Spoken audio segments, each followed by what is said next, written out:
هذا الفيلم مبني على قصة حقيقية.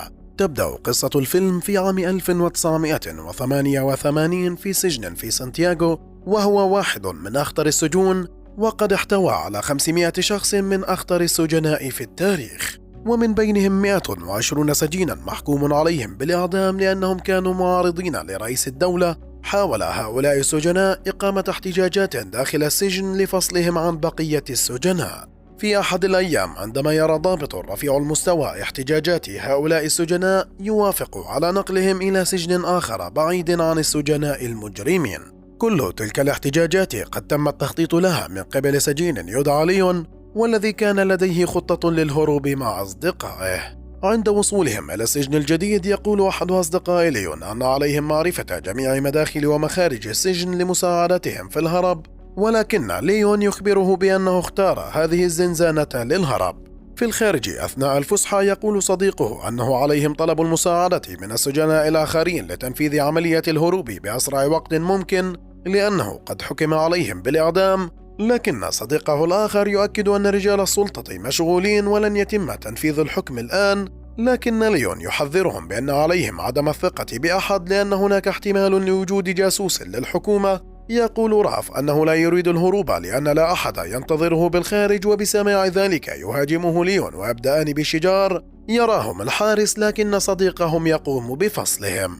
يخبرهم ليون بالخطة، والتي تقتضي بحفر حفرة داخل الزنزانة التي اختارها، ولكن كان هناك مشكلة، وهي طول مسافة الحفر التي تساوي 80 مترا. لقد كانت هذه المسافة طويلة جدا، وسيتعين عليهم إخراج 60 طنا من التراب، ولعدم وجود مكان يمكن وضع به ذلك التراب، يقترح راف أن يحفروا حفرة في سقف الزنزانة، وذلك حتى يتمكنوا من وضع التراب فيها دون أن يلاحظ الحراس ذلك، فيوافق ليون. لاحقا يتجمع السجناء السياسيون لوضع زينة في الزنزانة بعد أن سمح لهم المدير بالعمل والتنقل داخل السجن بحرية. لاحقا نرى شخصا يدعى ديفيد يخبر راف أنه يريد الهروب، وسأله عما إذا كانت هناك خطة، لكن راف نفى وجود خطة أو فكرة للهروب، وقد قال ذلك لأنه يعتقد أن ديفيد كان جاسوسا للحكومة. في يوم لاحق يلتقي ليون مع أصدقائه ليحددوا المكان الذي سيحفرون فيه، ثم قرروا حفر مكان بالقرب من الحائط هذا لمنع الحراس من اكتشاف النفق. كان لديهم مشكلة في الأدوات التي سيستخدمونها، لكن ليون يتفق مع أحد أصدقائه لمحاولة إحضار أدوات الحفر. كانت الأدوات هي ملعقة وسكين وأدوات أخرى. بمجرد حصولهم على الأدوات يبدأون بتنفيذ الخطة. يقوم ليون بعمل ثقب داخل السقف من أجل وضع التراب.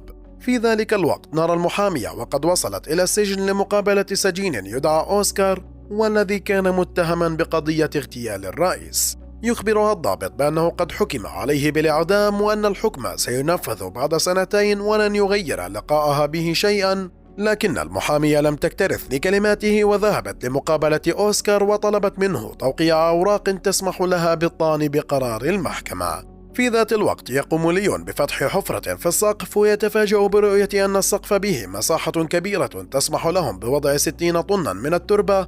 ثم يجلب راف أصفاد البيض ومجموعة من الصور لاستخدامها لإخفاء الحفرة التي عملوها، ويصنعون عجينا يغلقون به الفتحة.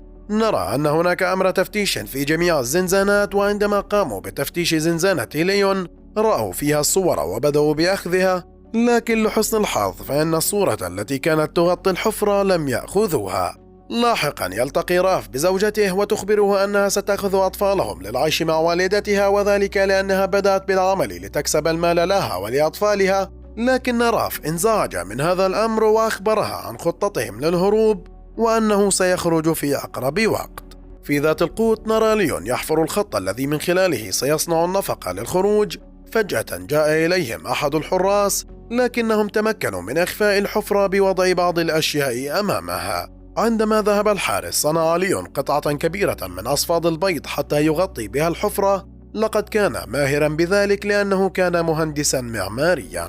ثم يعقد اتفاقات باستخدام إشارات معينة، ومن خلال هذه الإشارات يزيلون التراب. لكن على الرغم من حفرهم لعدة أيام لم يتمكنوا من إنهاء سوى 1 متر، وكان هذا العمق صغيرا جدا بالنسبة لأحجامهم. يشعر ليون أنهم متأخرون جدا، لذلك قرر إضافة سجناء آخرين إلى الخطة لمساعدتهم على الحفر. وبعد انضمام عدد كاف من السجناء بدأ ليون بتنظيم عملية الحفر حتى لا يكتشف أمرهم، وأخبرهم أنه عليهم غسل ملابسهم بعد الحفر حتى لا يكشفهم الحراس. لاحقا يأتي الحراس لتفتيش جميع الزنزانات ويضربون أوسكار ويضعونه في الحبس الانفرادي.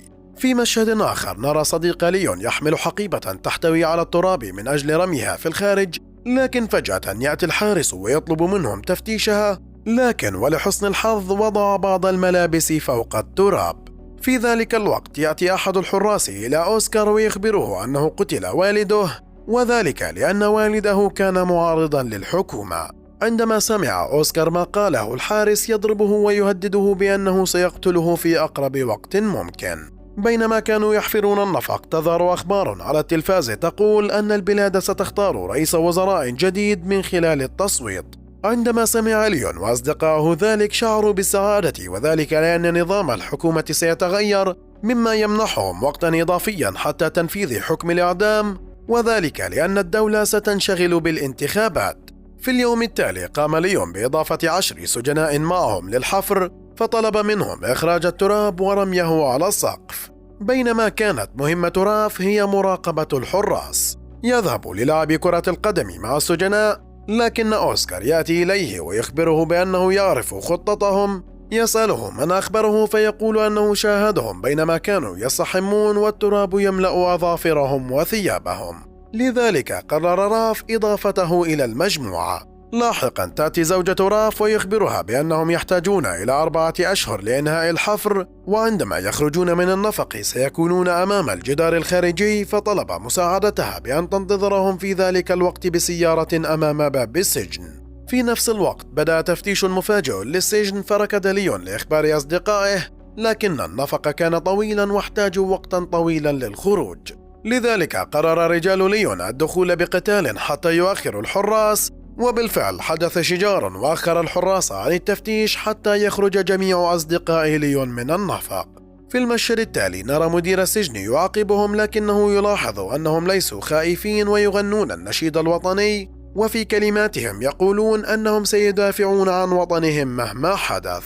في اليوم التالي تأتي المحامية لمقابلة راف، لكن الضابط يكون موجود ويخبره بأن موعد إعدامه اقترب وحديثه مع المحامية لن يفيده. بسماع ذلك شعرت المحامية بالضيق وأخذت راف لتكلمه على انفراد، أخبرته بأنها كانت على علم بخطة الهروب، وأضافت أنها ستساعده في تأخير عقوبة الإعدام.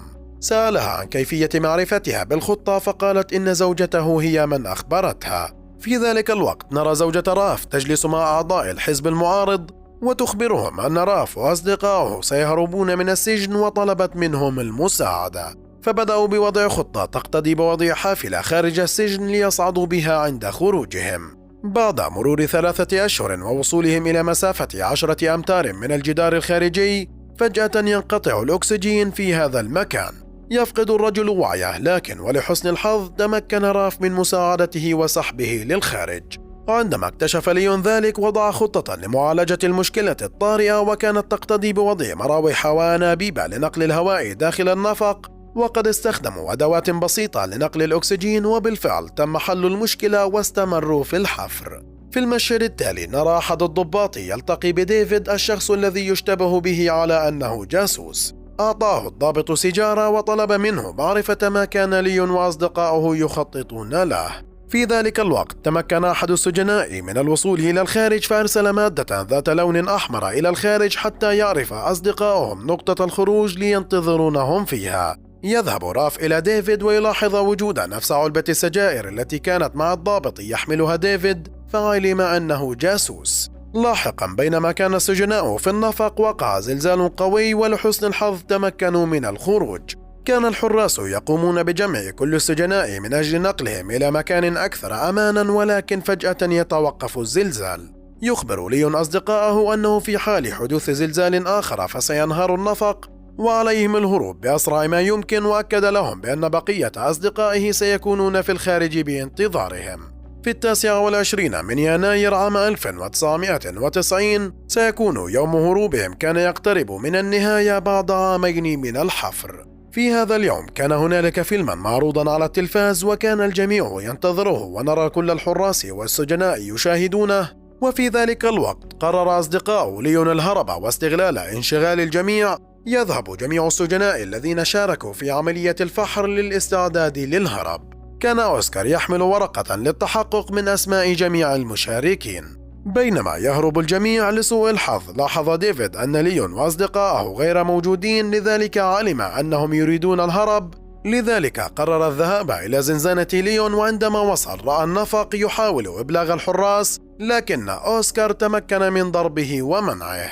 في ذلك الوقت نرى الجميع يخرج من السجن، بينما كان أوسكار مصابا بسبب شجاره مع ديفيد ولم يتمكن من الخروج. كانت الحافلة التي ستنقلهم هناك، وفي نفس الوقت اكتشف سجناء آخرون النفق وهربوا. يلاحظ الحراس ذلك، لكن بعد أن هرب 52 سجينا. تقدم زوجة راف جوازات سفر مزورة للجميع لمغادرة البلاد، وعلى الرغم من محاولات الشرطة الكثيرة لإيجادهم لكنهم فشلوا. وكانت تعتبر تلك العملية من أصعب عمليات الهروب في التاريخ، والتي نفذها المهندس ليون.